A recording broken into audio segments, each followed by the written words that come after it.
Hier soir sur Twitter, j'ai eu des débats assez compliqués sur les questions de religion. Autour notamment d'une idée force qui est chez moi une évidence, à savoir que Jésus n'a pas fondé le christianisme, c'est Saül de Tarse, dit saint Paul, qui est le véritable fondateur du christianisme et qui a inventé toute une mythologie pseudo-païenne pour faciliter la conversion des païens.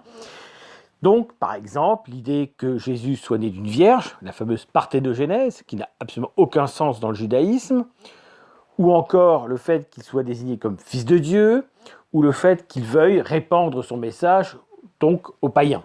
Tout cela ne tient pas. C'est une reconstitution a posteriori de la pensée du fondateur qui, à aucun moment, ne crée une nouvelle religion, et à aucun moment ne renie la religion de ses ancêtres. S'il y a un judaïsme propre à Jésus, il reste fidèle aux principes généraux de sa religion.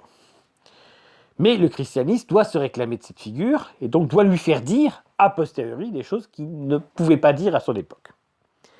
Alors, cette idée d'une mythologie chrétienne calquée sur le paganisme, elle est implicitement revendiquée par certains chrétiens. Et notamment, il y a ce formidable article que j'ai lu il y a pas mal d'années et que je me propose de vous lire en partie tout de suite, qui est tiré du dictionnaire des mythologies sous la direction de Yves Bonnefoy, qui est sorti chez Flammarion il y a pas mal d'années.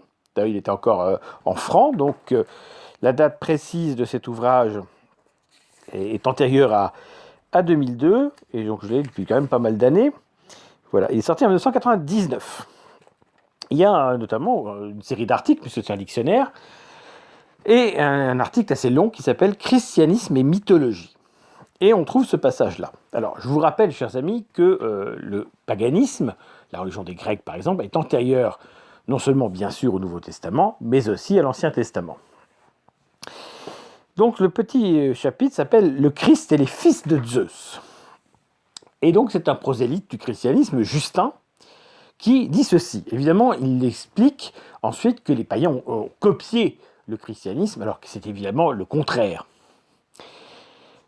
Voilà ce que dit Justin. Nous n'apportons rien de nouveau par rapport à ceux qui passent chez vous pour fils de Zeus. Si Jésus est verbe de Dieu, il faut savoir que c'est un point commun avec Hermès, verbe de Zeus. S'il est né d'une vierge, c'en est un avec Persée.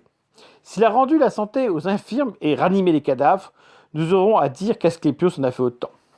S'il a été mis en croix, les fils de Zeus aussi ont eu leur passion, Asclépios foudroyé, Dionysos dépecé, Héraclès se livrant au feu. Si enfin il est monté au ciel, ce fut également le cas d'Asclépios, des Dioscures, de Persée, de Bellérophon sur le cheval Pégase, d'Ariane catastérisée, pour ne pas parler des empereurs défunts.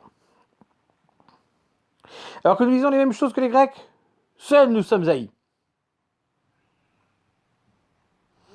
Donc, évidemment, ensuite, il va expliquer que le message chrétien est authentique, etc.